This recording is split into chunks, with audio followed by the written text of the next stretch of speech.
World War Tree, Operation Paul Bunyan by the Fat Electrician. Oh boy. Oh boy, this is going to be a fun one. Ah, yes, that time that North Korea told America that we couldn't trim a tree, and America was legitimately ready to start World War III about it. Was this the DMZ? I think I've heard of this situation. This turned into a huge incident from my understanding. Oh my god. Or tree, if you will. Yeah. Today we're talking about the Korean axe murder incident and America's response to that incident, Operation Paul Bunyan. But first, this video is brought to you by the two biggest sponsors of the channel. We've got Zydax custom gaming PCs, computers built right here in America with American-made tech support, and they have a lifetime warranty. They can build you anything you want to any spec you want, but also they have some that are already pre-built and ready to ship. And then of course— Holy crap, what was the price on that? Holy crap, Budget Gamer X2 starts at $844. That's not bad though. I'd have to check on, you know, reviews for this. That's really not bad depending on the specs. And then of course my favorite sporting goods store, Shield. Apparently, I can't tell you where I am specifically because security reasons. Apparently there's a Shields coming in near me. So I'll be going to Shields when it opens, and I will have to let you know when I do go to Shields, because I've been very interested about this store for a hot minute, and I need to understand this store. I need to go to the Shields. I need to experience the Shields. I need to buy from the Shields. They've got over 30 amazing retail locations all across the United States. I'm not just saying that because they're giving me money. It's legitimately the best sporting goods store I've ever set foot in. But if you don't live near one of the retail locations, they have an even better online store with price matching and satisfaction guaranteed. That's cool. I'm gonna have links and discount codes for both those sponsors in the description down below and on my website, thefatelectrician.com. Let's get back to the video. Yeah, I've never heard of Shields before the Fat Electrician, and now I need to go there. I need to see what it's like, because here in Idaho, you know, we have like Sportsman's Warehouse, we have Cabela's. I don't think we have a Bass Pro Shop, actually, unless it's like up north, way up north somewhere. I'm very interested to see what Shields has to bring to the table. Once upon a time, July 1953, North and South Korean leadership would meet in a small village known as Punjong, right near the 38th parallel, where they would sign an armistice that would technically only pause, but essentially end the Korean War. From this moment forward, we have the official military demarcation line, essentially the line in the sand separating North and South Korea. Right. Surrounding that demarcation line is a 2.5 mile wide, 160 mile long buffer zone known as the DMZ, the Demilitarized Zone. And that's pretty much it. The Iron Curtain goes up, North Korea becomes the world's largest secret society, and the entire world gets to stand by and watch as there is a competition between capitalism and communism to see which one is actually better. And well, 70 years later, the results are visible from outer space.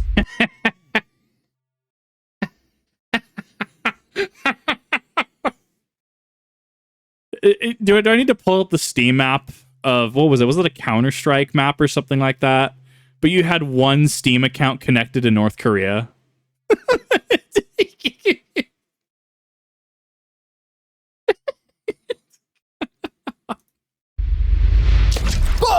Wait, let me guess. You're gonna say that's not real communism. Well, I'll tell you what, every time anything bad happens under capitalism, I'm just gonna respond by saying, oh, well, that's not real capitalism. How about that?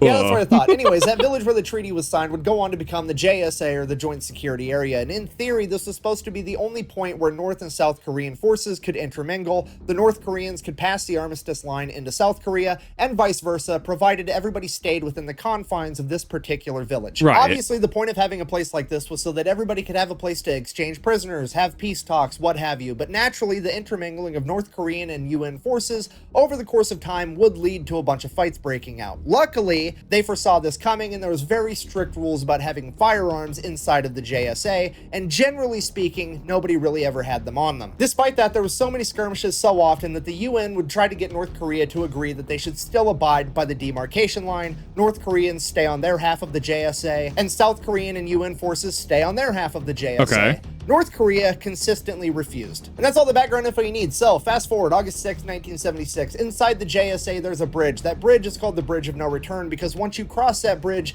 you not only cross the military demarcation line, but you also cross the border to the JSA, meaning that you are now inside of North Korea, hence the name, the Bridge of No Return. As you can see here on the JSA side of the— If you were to theoretically cross that bridge, as far as I'm aware, you're gone. I mean, obviously, Bridge of No Return, like he just explained, right? As far as I'm aware, if you were to cross that, there is no one that could help you.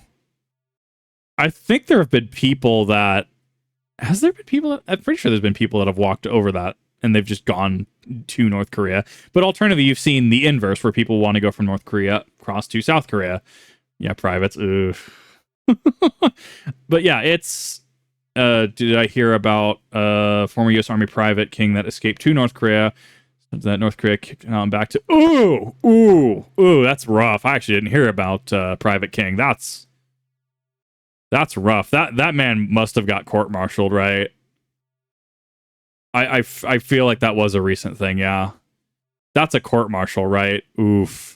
Bridge, there is military checkpoint 3. As I'm sure you can imagine, that's very important because, well, if the North Koreans are going to attack, they're probably going to incorporate that bridge somehow. They've got a military observation post right there. If the North Koreans are coming, they're going to send off the warning. Next thing you know, all of America knows that you're here. Yeah. Light the beacons! Now all of the UN knows that you're here. All right, but the problem is right next to checkpoint 3, there's a big ass 100-foot high poplar tree, and that tree is blocking the vision from all the other checkpoints from being able to see checkpoint 3, meaning that in theory the North Koreans could invade, take out checkpoint 3, build up a big enemy force while using this tree as cover, and then take out the rest of the JSA. So this tree is a security issue. We got to get rid of it. Okay, so this is not a big deal whatsoever. That tree is inside the JSA. It's on the South Korean side, so it's technically in South Korea. So right. They send out some South Korean soldiers. It's in South Korea by a technicality. It's so much more complex than that. With some axes, they're going to go chop down this tree. That's going to be the end of it. No big deal whatsoever. Then the North Koreans show up being dicks, and they're like, no, you're not allowed to cut this tree down because we said so. That's why. And the South Koreans are like, what? Okay, well, I'm going to go get the Americans, and then we're going to come back, and then we're all going to cut down the tree together. Bye. All right, fast forward a couple weeks, August 18th, 1976. This time, a 15-man working party comprised of Americans and South Koreans show up at this tree to cut it down. And once again, the North Koreans show up almost immediately. This time, there's 11 of them, and they are being led by an officer nicknamed the Bulldog because he is well known and has a reputation for starting shit inside the JSA and instigating a bunch of fights. He then proceeds to tell the Americans that they have to stop trimming that tree because that particular poplar tree was planted by none other than Kim Il-sung, the founder of North Korea. Okay, so do you have any claim to back that up? Like, I mean, if so, where's the paper? Where's the claim? Where is... It's very good positioning, actually. It's very, very good positioning because of that family. That is very good positioning, actually. That's scarily good. Yeah, that sounds about right. To which the Americans, I'm paraphrasing obviously, but they were like, oh really, did he? He planted this tree? Kim Il-sung, the same guy that you guys think invented the hamburger and the burrito, and the first time he ever golfed, he golfed a 38 under par with 11 hole-in-ones, and his body's so efficient that he doesn't have to use the bathroom because he doesn't generate waste. That guy, he planted this tree. I don't give a shit. So they turned around and kept cutting down this tree. So at this point, Officer Bulldog sends a runner across the bridge of no return into North Korea. A couple minutes later, 2 trucks show up with 30 more North Korean soldiers, and they all get out with clubs. At this point, Officer Bulldog tells the working party again, stop cutting down the tree or else. And the working party, under the impression they're not actually going to do anything, ignores them and just keeps cutting down the tree, at which point Officer Bulldog famously takes off his watch, wraps it in a handkerchief, sets it down, and yells, "Chukyo," meaning kill in North Korean, at which point all of the soldiers attacked the members of the working party. Every member of the working party was injured, and 2 Americans were killed. Shit. Like, that's an international incident, especially inside of the DMZ. That is It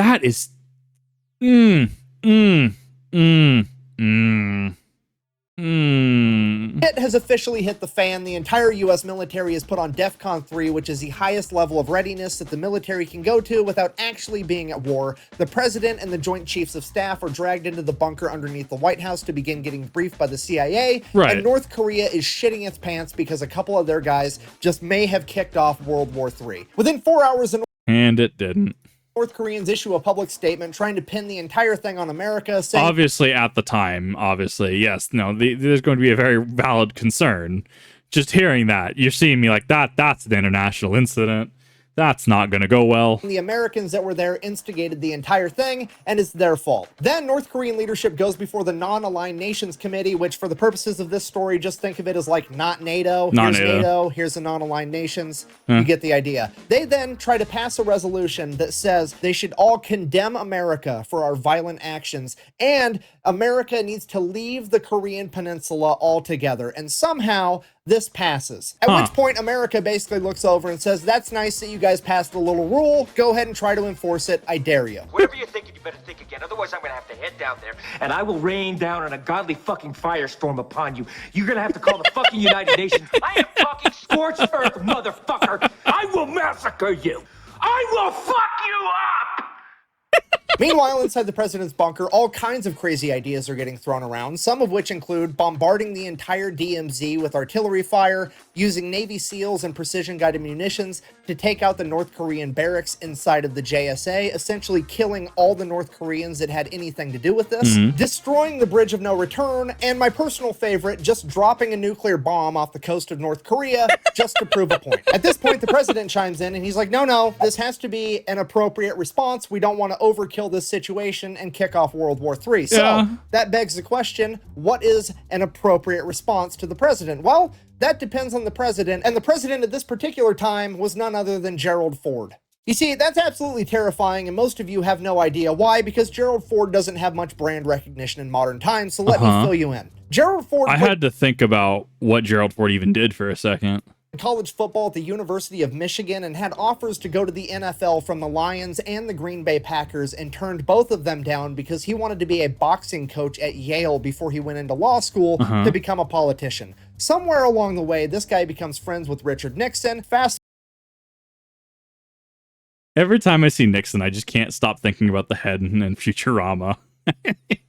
Forward, he's ready to retire. His friend Richard Nixon is the president of the United States, and Richard Nixon's vice president, Spiro Agnew, gets accused of taking bribes and has to step down as vice president. At which point, Nixon calls up his old buddy and is like, hey, will you fill in as VP for me? So Gerald Ford, not wanting to let down his buddy, is like, sure, absolutely, I'll come be the vice president. So he serves as VP for a little bit, and then Watergate happens, Richard Nixon gets impeached, and Gerald Ford becomes the 38th president of the United States and the only president in American history that was never elected as VP or the president. And the first thing I think technically during a situation like that, you can actually go above 2 terms as president. If I remember correctly, you can only serve 2 terms total, cumulative, so 8 years. But if you become president during an impeachment, I think you get the extra 2 years. So you theoretically could max 10 with current laws, I think. I'm saying this as someone who took a government class in high school, and I'm trying to remember the mechanics behind it. Does as president is he gives a presidential pardon to his buddy Richard Nixon, who just got impeached, so he can't go to prison. And this pisses off absolutely everybody, left, right, middle, doesn't... I'm going to refrain on comment from this, because this, while not technically current events, is still pretty recent.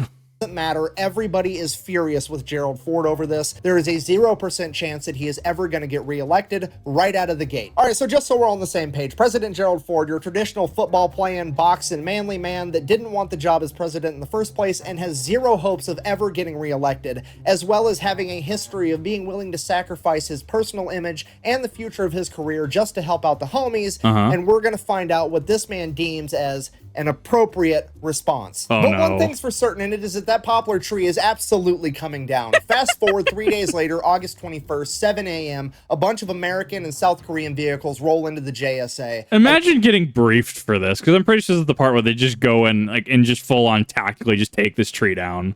Imagine getting briefed on this. Operation Paul Bunyan would officially begin. Inside of those vehicles, there is a 16-man tree trimming crew, and they are being escorted by 2 platoons of American grunts, roughly 60 guys, all carrying axe handles and pistols, ready to teach the North Koreans a lesson if they decide they want to try to stop them again. Now, is there supposed to be 60 guys in the JSA carrying firearms? No, but they're just carrying pistols. It's the smallest gun Uncle Sam has to offer because America is trying very, very hard to be appropriate. Also, they brought a tank, which, as you can see, is basically... Also, they brought a tank.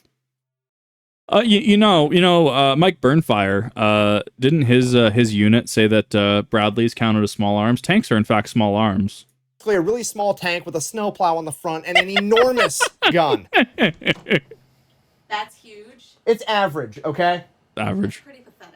Even if it is a little bit on the smaller side of average. A single grain of rice can tip the scale. And if that wasn't enough, they're also being backed up by 64 Black Berets, the South Korean Special Forces guys, one of which would actually go on to be the president of South Korea, Moon Jae-in. Okay, here's the deal with the Black Berets. As a minimum requirement, every single one of them has to be a black belt in Taekwondo. And I know what you're thinking. My nephew got a black belt in Taekwondo from the YMCA when he was like 13 years old. Oh, there's a little bit of a difference here. Big deal, okay? I realize it's the same word. Trust me, it's not the same thing. These guys No, it is not. kick the shit out of your nephew. Yeah.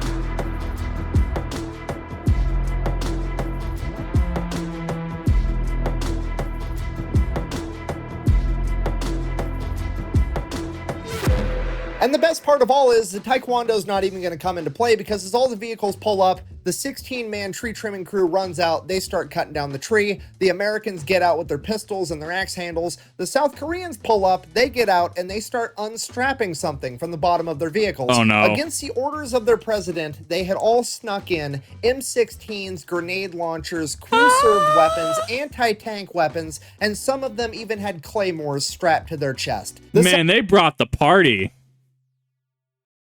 Damn, sounds like something the Marines would do. Allegedly. Allegedly, the Marines would smuggle the party in. South Allegedly. Korean Special Forces has officially come to party. At this point, they're looking over at the Americans like, really? You guys brought axe handles and pistols? What are you doing, playing fucking Jenga? At this point, the Americans are like, hey, I appreciate the effort. You guys are awesome. That's great. But here's the deal. The only thing better than breaking the rules and getting away with it is not having to break the rules and still getting away with it. AKA, you just got to find that loophole and make them make new rules later because they didn't know that was an option. You see, they told us we It can't ain't a war crime the first time, allegedly. have guns in the JSA. They didn't say anything about above the JSA. Because circling overhead, there is 20 Huey utility helicopters, and on those helicopters is an entire company of American infantry, roughly 120 19-year-old athletic alcoholics with machine guns, and as soon as those helicopters touch down, they are ready to get out and start kicking ass. But here's the deal with that. It wouldn't be appropriate to send out a bunch of utility helicopters without a security escort, so they're being accompanied by 7 Cobra attack helicopters. And just in case that's not enough, above that, there is somewhere between 12 and 20 B-52 Strato Fortresses that just got in from Guam that are now doing hot laps around the entire demilitarized zone. I mean, the word that comes to mind is, in fact, proportional. It seems proportional, right, chat? Each of which is carrying like 70,000 pounds worth of bombs, some of which were allegedly nuclear warheads. In addition to that, there's an entire fighter squadron of American F-4 Phantoms that just got in from Okinawa, and a bunch of South Korean F-5s, as well as a bunch of American F-111s that just got in from Idaho. In addition to that, there's roughly 10,000 troops on standby just inside the South Korean border, ready to run in if they're needed. And on top of that, there's another 12,000 troops already en route to South Korea, just in case. Oh, and now the USS Midway, a fucking aircraft carrier, and her entire security detail are parked off the North Korean coast. And all This is proportional posturing. of this was done in the span of 3 days. America has probably just conducted the greatest showing of force ever and turned this poplar tree into the largest game of fuck around and find out in human history. Cut back to the men on the ground. Operation Paul Bunyan has been going on for approximately 5 minutes. The 5 longest minutes in human history of an entire army watching 16 dudes trim a tree and not a single sign of a North Korean anywhere. Which is really weird. Normally they would have been here by now. What is going on? At this point, the American leadership comes to the realization that the North Koreans know exactly what's going on. There's a 0% chance that they don't, and they have decided that their best option is to not show up at all, and then later on they're going to play it off like they had no idea the entire thing actually happened, making it appear as though America's show of force was not that big of a deal. At this point, the American leadership takes a deep breath, and they're like, okay, we have to keep this appropriate. We're the bigger people in this. Oh no. That's a great PR move by the North Koreans. Doesn't matter. We know what we did. We know what we accomplished, and that should It's not gonna happen, is it? It's about to get even more appropriate. be enough. I'm just kidding. The American leadership immediately sent a transmission to the North Koreans telling them that they were there for, and I quote, to finish the work left unfinished. Now the North Korean frontline communications just go absolutely nuts. We know this because American intelligence was monitoring their frontline communications, and one of the intel analysts that was listening said, and I quote, "This move blew their fucking minds." At this point, the North Koreans are absolutely terrified, but they have to do something because they've got way too much pride not to. So, all of the North Korean troops in the immediate area are ordered to go to the Bridge of No Return. Within a matter of minutes, a bunch of trucks pull up on the other side of the Bridge of No Return, and 150 North Korean soldiers get out, and they proceed to stand there and watch silently for what I presume to be the longest 35 minutes of their entire lives as they watch the Americans finish cutting down this tree. And that's pretty much it. The Americans finished trimming this tree. They left a big ass stump there, so the North Koreans never ever forgot about it. And then once that stump rotted away, they put a plaque there in honor of the two soldiers that lost their lives, Lieutenant Mark Barrett and Captain Arthur Boniface. North Korea was then also ordered to pay reparations to their family members. In addition to that, the North Koreans issued a statement saying the entire situation was regrettable, which according to the experts is the closest thing to an apology that you will ever get out of the North Koreans. Damn, that's actually really impressive. And then to absolutely everybody's surprise, on August 25th, the North Koreans come back to the negotiating table and they're like, hey, remember that idea you guys have had for like the last 20 years where you wanted to split the JSA in half to separate North and South Korean forces so a bunch of dumb shit didn't happen? Yeah, we think we'd finally like to do that. So yeah, in conclusion, I guess, this has been the story about how World War III almost got started by a tree. Thank you for watching. Best way to support the channel is go buy some merch over at thefatelectrician.com. Quack bang, out. It's so good. Like, it's so good. These military operation ones keep getting weirder and weirder. I should probably talk about that time that America accidentally turned a manhole cover into the fastest man-made object of all time because they yeeted it into outer space with a nuclear warhead. That sounds very appropriate, actually. That sounds very on brand. I like the plug for, hey, I want to do this video. I love it. God, that's so fucking funny. I love it. It's so good. Like, military operations can just be built different. At the end of the day, it can absolutely turn into a game of chicken. Absolutely, it can turn into a game of posturing. Like in that case where it was posturing and everyone's like, it's just, do you want to do this? Are you sure you want to do this? And they could have just kept going. They could have just, cut down the tree. But to just instigate, hey, we're finishing this, and then provoking a response was so beautiful. It was so funny.